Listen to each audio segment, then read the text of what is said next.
Hello everyone, स्वागत है आप सभी का अरविंद कुंडरा चैनल पर। सभी प्यारे विद्यार्थियों को नमस्कार। जैसा कि आप सभी को पता है, राजस्थान विश्वविद्यालय एग्जामिनेशन में मात्र 10 दिन बचे हुए हैं। 16 मार्च से आपकी जो एग्जाम है यूजी कोर्सेज की वो स्टार्ट होने वाली है। तो आखिरी समय में क्या रणनीति होनी चाहिए, आप जो है यहाँ पर कॉपी में कैसे लिखें, इसके बारे में आपको बताऊंगा। साथ में जो है आप तैयारी कैसे करें और किन पॉइंट्स को फॉलो करें, उसके ऊपर हम चर्चा करेंगे। तो एंड तक आपको वीडियो को जरूर देखना है। आइए हम वीडियो को स्टार्ट करते हैं। तो सबसे पहले बात करते हैं हम राजस्थान यूनिवर्सिटी एग्जाम पेपर की तैयारी कैसे करें।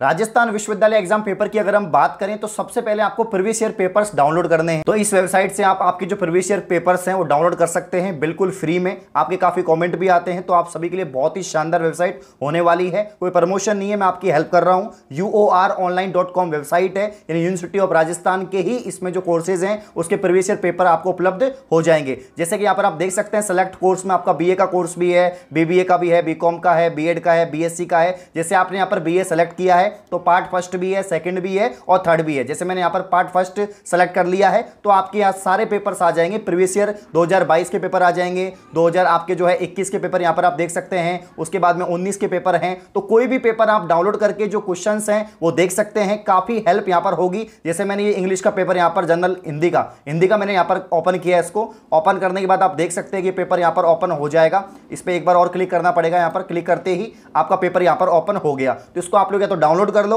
या आप देख भी सकते हैं, क्योंकि आपको सिर्फ देखना होता है कि कितने क्वेश्चंस कौन से चैप्टर से आ रहे हैं, कौन से यूनिट से आ रहे हैं। तो यहां पर पूरा आपका यहां पर ओपन हो जाएगा। जैसे मैं आपको बीएससी का दिखा देता हूं एक बार, क्योंकि बीएससी के विद्यार्थी बहुत ज्यादा हैं। तो हमने बीएससी कोर्स यहां पर सेलेक्ट करेंगे। हम यहां से हमने बीएससी कोर्स सेलेक्ट किया, उसके बाद में पार्ट फर्स्ट पे गए और उसके बाद में हम देख सकते हैं कि यहां पर पेपर्स है, इकोनॉमिक्स है, ज्योग्राफी है, सब कुछ है यहां पर, ठीक है ना, बायोलॉजी है। तो यहां पर जेनेटिक्स वाला हमने पेपर खोल लिया है। इस पर एक बार और क्लिक करेंगे तो यहां पर ये पूरा पेपर जो है ओपन हो जाएगा। तो यहां पर बॉटनी है, बॉटनी 3 घंटे का पेपर है। मैक्सिमम मार्क्स यहां पर 33 दे रखे हैं। अब यहां पर भाग फर्स्ट है, इसमें छोटे क्वेश्चंस हैं और उसके बाद में भाग बे है, इसमें आपके यूनिट्स हैं और बड़े बड़े क्वेश्चंस हैं। तो काफी आसानी हो जाती है पेपर पैटर्न को समझने में, क्योंकि जो फर्स्ट ईयर के स्टूडेंट हैं उनको तो समझना ही पड़ेगा, क्योंकि पहली बार वो यूनिवर्सिटी एग्जाम दे रहे हैं। तो आप अगर समझते हैं तो काफी अच्छे से आपका पेपर होने वाला है। आप सभी ने प्रीवियस पेपर डाउनलोड कर लेंगे इस तरीके से, जैसे मैंने आपको बताया है। अब यहां पर सेकंड जो पॉइंट है आपका कि क्वेश्चंस की छटनी करें और ऐसे क्वेश्चन जो बार बार रिपीट हो रहे हैं उनके शॉर्ट नोट्स बनाएं। आपने प्रीवियस ईयर क्वेश्चंस डाउनलोड कर लिए हैं, पेपर्स डाउनलोड कर लिए हैं, आपने उनको देख लिया अच्छे से कि भाई कौन सा क्वेश्चन बार बार रिपीट हो रहा है। जो क्वेश्चन बार बार रिपीट हो रहे हैं उनको आप छटनी कर लो और उनके शानदार नोट्स बना लो, क्योंकि सॉल्व पेपर अगर आपके पास में है तो आंसर आपको मिल ही जाएंगे। सॉल्व पेपर नहीं है तो आपके पास बुक्स होगी, नोट्स होंगे, वहां से आप लोग लिख लो कि भाई ज्यादा क्वेश्चन नहीं होते, एक यूनिट के अंदर जो है आपके 3-4 क्वेश्चन ही होते हैं जो बार बार रिपीट हो रहे हैं। तो उनको आप याद कर लो, लिख लो बार बार, क्योंकि वो क्वेश्चन फिर आ सकता है। क्योंकि आपको ध्यान रखना है, एक बात ध्यान रखना, 2022 के जो पेपर हुए थे वो छोड़ देना आप, क्योंकि ऐसा तो है नहीं कि पिछले साल का ही पेपर पूछ ले। एक क्वेश्चन आता है पूरी पेपर के अंदर, तो उसको आप छोड़ दीजिए। 2022 के जो पेपर है वो आपको छोड़ देने हैं, लेकिन 2021, 2020, 19, 18 उसके अलावा जितने भी साल के जो 5 साल के आपके पेपर हैं उनको आपको अच्छे से पढ़ना है, उनके जो क्वेश्चन है उनको देखना है। ये बात आपको ध्यान रखनी है। और शॉर्ट नोट्स जरूर बनाएं, क्योंकि एग्जाम टाइम पर अगर आप वो देख के जाएंगे तो आपको आसानी से याद भी हो जाएंगे और आप लिख भी पाएंगे। नेक्स्ट यहां पर पॉइंट है आपका कि आंसर्स को पॉइंट टू पॉइंट लर्न करें। जी हां, पॉइंट टू पॉइंट लर्न करना इसलिए आवश्यक है क्योंकि आपको जो है यूनिवर्सिटी कॉपी में अच्छे से लिखना होता है, लेंथी लिखना होता है। इसलिए आपको आंसर्स को भी उसी तरीके से याद करना है जिससे कि आप भूले नहीं, क्योंकि भूलना है बिल्कुल, क्योंकि मानव स्वभाव है, भूल जाते हैं, पॉइंट निकल जाते हैं बीच में से, तो आप फिर लिख नहीं पाओगे, परेशान हो जाओगे। तो उससे दूसरा क्वेश्चन भी आप लोग गलत कर दोगे या पूरा टाइम ऐसे निकल जाएगा। तो परेशान नहीं होना है, शांति से आप जब तैयारी कर रहे हैं उस समय आपको आंसर्स को पॉइंट टू पॉइंट याद करना है। वन लाइनर क्वेश्चंस की भी प्रैक्टिस करें। जी हां, जैसे बॉटनी है, जूलॉजी है, आपके फिजिक्स है, ये ऐसी सब्जेक्ट है कि यहां पर आपको वन लाइनर क्वेश्चंस भी देखने को मिलेंगे। अब बहुत सारे बच्चे क्या करते हैं, इनको नहीं पढ़ते हैं, क्योंकि इसके लिए आपको पूरे चैप्टर्स पढ़ने पड़ते हैं। आपको बेसिक क्लियर होना चाहिए, सारे चैप्टर आने चाहिए, क्योंकि छोटे क्वेश्चन तो कहीं से बन जाएंगे, पूरी किताब में कहीं से बन सकते हैं, लेकिन ज्यादातर प्रीवियस ईयर ही आते हैं। जैसे कि आपके 8-9 क्वेश्चन है तो उसमें से 4-5 तो रिपीट होते ही होते हैं, जो पहले भी आए हुए हैं और इस साल भी आएंगे, और वो फिक्स रहता है कि किस चैप्टर से बनेंगे। छोटे क्वेश्चन बनने के तरीका फिक्स रहता है, ठीक है ना। तो वन लाइनर क्वेश्चंस को अच्छे से प्रैक्टिस करनी है, क्योंकि अगर आप वन लाइनर क्वेश्चंस को सॉल्व करते हैं तो एग्जामिनर को लगेगा कि यार बिल्कुल इस बच्चे को आता है, इसने छोटे क्वेश्चंस का आंसर भी किया है, फिर बड़े क्वेश्चंस का आंसर तो आप आसानी से कर पाएंगे। प्रत्येक यूनिट से एक एक चैप्टर जरूर याद करें, इसलिए क्योंकि अब समय बहुत कम बचा है, मात्र 10 दिन आपकी एग्जाम में है। काफी बच्चों ने तो अभी पढ़ाई स्टार्ट करी 2-3 दिन से, जब आपका टाइम टेबल जारी हुआ है, तो आपको एक एक यूनिट तो ऐसे आनी चाहिए बहुत अच्छे से, क्योंकि अगर आप एक एक यूनिट से एक एक चैप्टर तैयार नहीं करेंगे, कम से कम 3 यूनिट आपको पढ़नी पड़ेगी और 3 यूनिट में से आपको एक एक चैप्टर तैयार करना पड़ेगा अगर आपको पास होना है, क्योंकि 33 में से आपको 12 नंबर तो लाने पड़ेंगे, क्योंकि 12 नहीं लाए तो तीनों पेपर में 12 आपको 36 नंबर लाने पड़ेंगे। 36 नहीं होते तो आप ड्यू लग जाएगा, पेपर ये बैक हो जाएगा या फिर आपको जो है फेल कर दिया जाएगा, इसलिए आपको ये यूनिट तैयार करनी है। नेक्स्ट अगर हम आगे बढ़े, यहां पर सबसे महत्वपूर्ण जो बात है कि पेपर में कैसे लिखें, इसको लिख लो आप कॉपी में कैसे लिखें, क्योंकि पेपर तो आपको मिल जाएगा, अब पेपर के जो क्वेश्चंस हैं उनको आप कॉपी में कैसे लिखें, ये इंपॉर्टेंट बात है, ठीक है ना। और राजस्थान विश्वविद्यालय में कॉपी में लिखने का ही खेल है, पूरा खेल जो है, आप कितने होशियार हैं, आपकी 12वीं में 95 थी 98 थी, उससे कोई मतलब नहीं है, आप ग्रेजुएशन की कॉपी में कैसे लिखते हैं वो इंपॉर्टेंट है। पहला जो पॉइंट है कि कोशिश करें वन लाइनर क्वेश्चंस उनके आंसर कॉपी में पहले करें।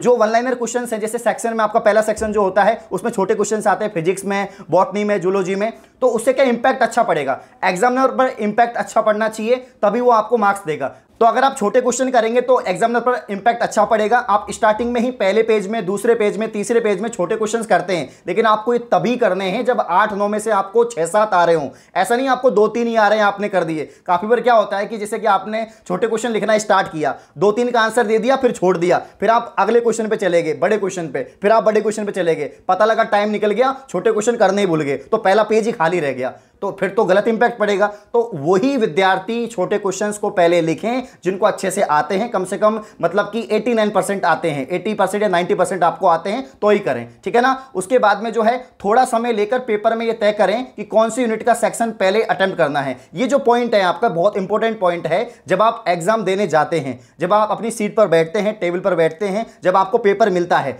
तो ऐसे हड़बड़ी नहीं करनी है कि तुरंत ही लिखना स्टार्ट कर दिया, बहुत कम टाइम है भैया, 3 घंटे हैं, है ना, 3 घंटे बहुत होते हैं अगर आपको पास ही करना है। आपने पढ़ाई है तो 3 घंटे बहुत है, नहीं पढ़ा तो फिर 6 घंटे भी कम पड़ जाएंगे, ठीक है ना। तो आपको क्या करना है, जो पेपर आपको मिला है अच्छे से उसको देखना है कि आपको कौन से क्वेश्चंस अच्छे से आ रहे हैं, कि यार ये तो मैं अभी पढ़ के आया हूं, ये तो मैं पूरा लिख दूंगा। तो अगर ऐसी सोच है कि मैं इसको पूरा लिख दूंगा, 2-3 पेज भर दूंगा, उस क्वेश्चन को या उस यूनिट के चैप्टर्स को या उस यूनिट के जो क्वेश्चंस आए हैं उनका आंसर लिखना स्टार्ट करो। तो ये पॉइंट बहुत महत्वपूर्ण हो जाता है कि थोड़ा समय लेकर अच्छे से एनालिसिस करो कौन सा क्वेश्चन आपको आ रहा है, पहले वो क्वेश्चन करना चाहिए जिसका आंसर अच्छे से आना है। स्टार्टिंग के 5 पेज तक कोई गलती नहीं होनी चाहिए, कोई काटा फांसी नहीं होनी चाहिए, नहीं तो नंबर डेफिनेटली कम हो जाएंगे, चाहे आप कितने होशियार हो, ठीक है ना। तो ये बात आपको ध्यान रखनी है। नेक्स्ट यहां पर अगला पॉइंट है, आंसर्स को पॉइंट टू पॉइंट बनाकर लिखना, क्योंकि आपको बहुत ज्यादा पेज भरने पड़ेंगे, आपको लेंथी लिखना पड़ेगा। ऐसे नहीं कि भाई 3 लाइन का आंसर है तो आप 3 लाइन में लिख दिए, नहीं नहीं, उसको कोशिश करो 6 लाइन में, 7 लाइन में लिखने की। तो आंसर्स को पॉइंट टू पॉइंट आपको बनाकर लिखना पड़ेगा और लेंथी लिखना पड़ेगा। जितना ज्यादा पेज आप भर सकते हैं उतने पेज आपको भरने पड़ेंगे। नेक्स्ट पॉइंट है आपका, उत्तर देते समय कोई गलती हो जाए तो उसे लाइन से काटकर आगे बढ़ेंगे, एक लाइन से। काफी बार क्या होता है, हम पैराग्राफ लिखना स्टार्ट करते हैं, मान लीजिए गलत हो गया, पहली लाइन ही गलत हो गई, मान लीजिए कोई भी, जैसे यहां पर मैंने लिखा कमल और ये गलत हो गया, तो आप इसको ऐसे ऐसे कर दोगे। ऐसे नहीं करना है, ऐसे नहीं करना है, सिर्फ एक लाइन। जैसे कि आप यहां पर देखा किताब, किताब लिखा तो यहां पर कोई गलत वर्ड हो गया तो इसको एक लाइन, सिंगल लाइन से, ठीक है ना। तो ऐसे आपको करना है, ऐसे नहीं बिल्कुल, क्योंकि वो फिर वो इंपैक्ट गलत पड़ेगा। राजस्थान विश्वविद्यालय के जितने भी प्रोफेसर होते हैं, जो एग्जामिनर होते हैं, उनके पास मात्र कुछ मिनट या सेकंड का टाइम होता है, फटाफट से कॉपी चेक होती है। वो सिर्फ देखते हैं प्रेजेंटेशन कैसा है, प्रेजेंटेशन अच्छा होना चाहिए, बस कॉपी भरी हुई होनी चाहिए, बाकी आपने लिखा है वो तो बाद की बात है, ठीक है ना। तो ये बात आपको ध्यान रखनी है। आखिरी जो पॉइंट है अपना 5वां नंबर का, सभी प्रश्नों का उत्तर जरूर दें, अधिक से अधिक पेज भर के आए और उसकी कोशिश करें भरने की, ठीक है ना। ये तो आपको करना ही पड़ेगा। कोशिश करें, अगर 12 पेज भर रहे हैं तो उसको 20 तक ले जाओ, 20 भर पा रहे हैं तो उसको 25 तक ले जाओ, नहीं तो 36 पेज की कॉपी होती है, पूरी भरते हैं तो बहुत बढ़िया बात है, ठीक है ना। तो आखिरी के 2-3 जो पॉइंट है कि उत्तर देते समय कोई गलती ना करे, काटाफीसी ना करे और सभी प्रश्नों का उत्तर जरूर दें और अधिक से अधिक पेज भरने की कोशिश करें। ये जितने भी पॉइंट्स मैंने बताए हैं अगर आपने फॉलो किए तो जो भाई आपकी परसेंटेज जो आप सोच रहे हो ना, उतनी परसेंटेज आपकी बन जाएगी। पिछले 3 साल से राजस्थान विश्वविद्यालय के जितने भी एग्जाम्स हुए हैं, पेपर्स हुए हैं, उनको मैं आपको समझा रहा हूं, बता रहा हूं, टिप्स दे रहा हूं और विद्यार्थियों की 90+ परसेंटेज भी बनी है। तो अगर आप ये बातें फॉलो करते हैं तो बहुत अच्छी बात है, क्योंकि बीच में हमने 1 साल तक वीडियो नहीं बनाए हैं, लेकिन आप सभी के ऑन डिमांड पर ये टिप्स आपको दिए जा रहे हैं। तो सभी को ऑल दी बेस्ट, धन्यवाद।